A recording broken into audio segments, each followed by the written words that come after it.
tonight is one of the best mountain bike racers in the world. She has been known to cruise down mountains at speeds exceeding 60 miles per hour. Please welcome Missy Giove.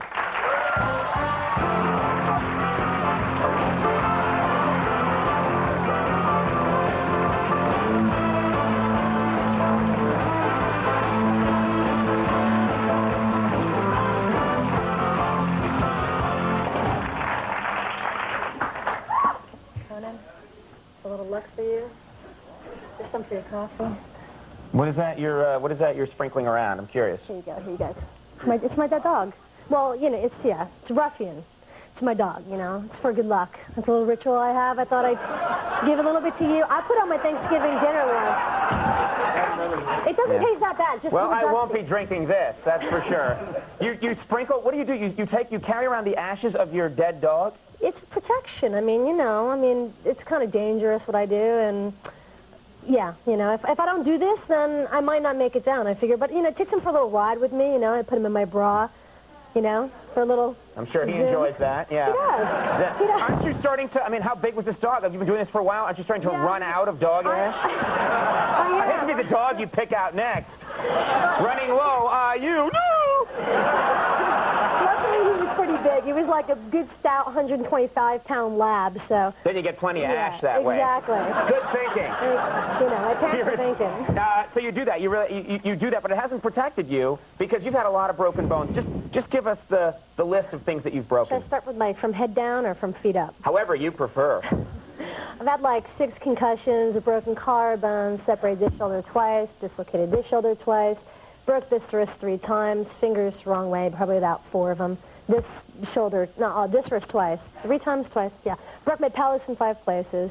Busted this left kneecap. I didn't know a pelvis had 5 places. I know. How did you... It's like a pretzel. It was horrible. It was like, you know, it's kind of like take a pretzel and, you know, just... And break it in 5 places. Exactly. Yeah. Exactly. Heels, both heels. So, like, I wake up in the morning, I'm like, going to the bathroom, you know. Right.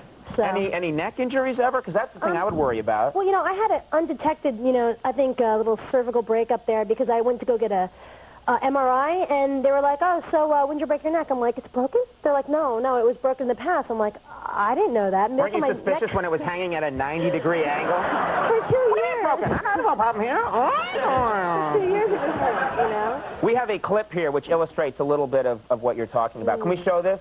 This is you. I think this is you breaking your collarbone. We took this. It happened, fortunately, you're fine now. But let's take a look at this right now and sort of explain. There you go. And no, that's got to hurt.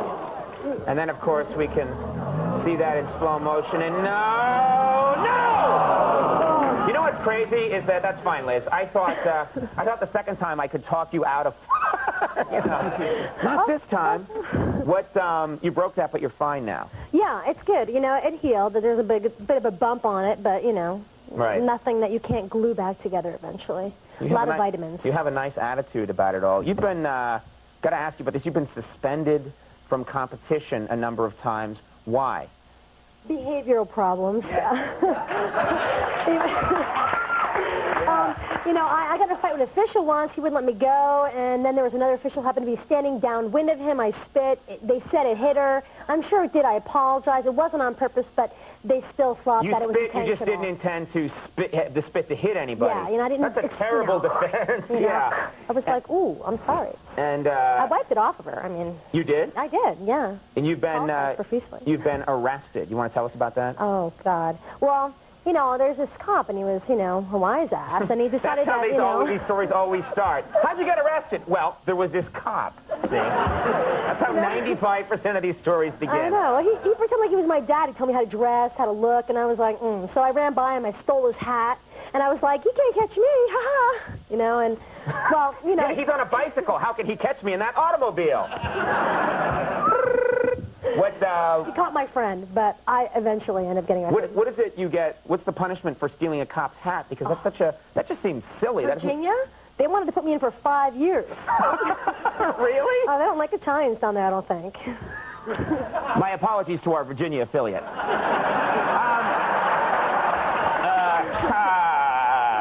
I love the police. Now, you got in trouble a lot as a kid, I'm guessing, right? I look at you as, you know, as a kid, I'm thinking trouble, right? Yeah. Problems with authority? I got expelled from grammar school for hosing down a nun because she made me bang chalk erasers every day, and I hated, like, chalk and Hosing down a nun? Yeah. But you turned a water hose on a nun? Yeah, I got her wet. I mean, yeah. Pretty good. That's what a hose will do, I'm told. She made you clamp erasers? Yeah, and I hated the dust, and I hated newspapers. Like, that texture really bothered me, and I don't know, it was a problem. So I went into the closet, Jenner's closet, and I said, Joey, go tell her I'm hosing off the erasers. So, she would come in because I was in trouble. Because I was supposed to bang them, not hose them. And she comes running in, and I was like, Joey, move. And kicked the door closed and ran out, and, well, pretty much that was the last I saw her. I just decided the nuns watching in Virginia really hate you right now. She was a mean nun, though. She was wasn't mean? like all the other nice nuns out there. You never hose off a nun. I'm going to tell you that right now. What about hobbies? They're on fire. Yeah, that's the one reason. There's one exception. And that's the one. Yeah. Any hobbies? What kind of hobbies do you have? Like, what do you do in your spare time when you're not breaking something on a bike? A lot, but I like to get naked for the shock factor in public, I mean, I think... Yes!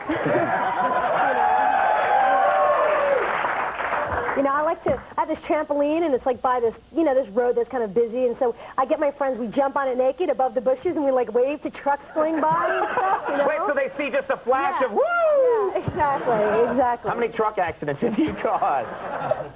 I have a few, I hope. It's also really hot by my house, What? It's really hot, so, in the summertime. So when I'm biking home, and there's a river I stop by before I go home, so I go skinny dip and jump in. I mean, I just did like a 3-hour road ride and training.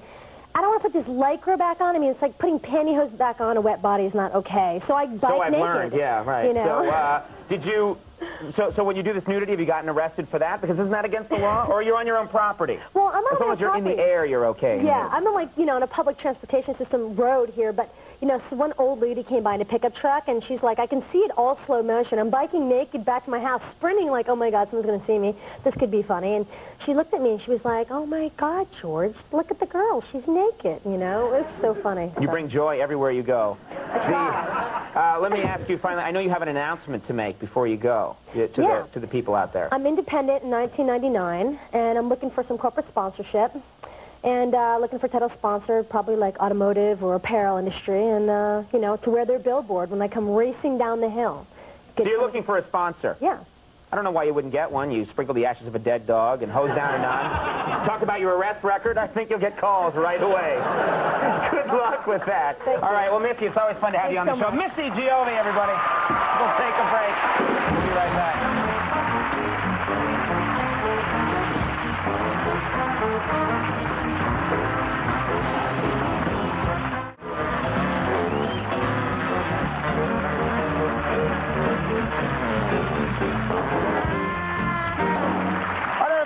That is our show for the night. I do want to thank all my guests. Missy Giove, best of luck to you. Thank you so much. Yeah.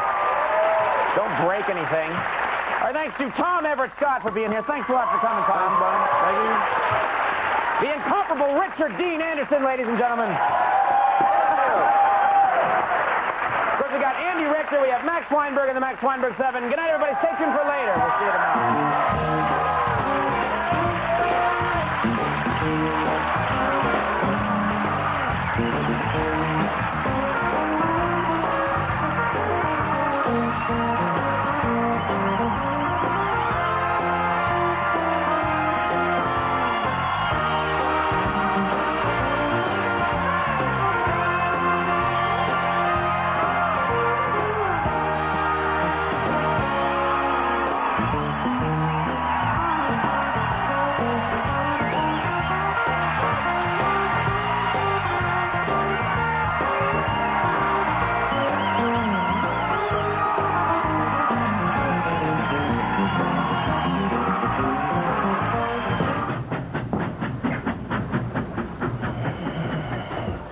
The eagle flies at dawn.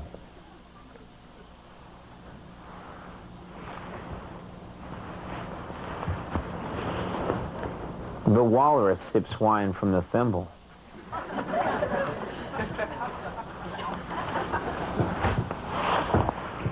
The clown flirts with the blind hog.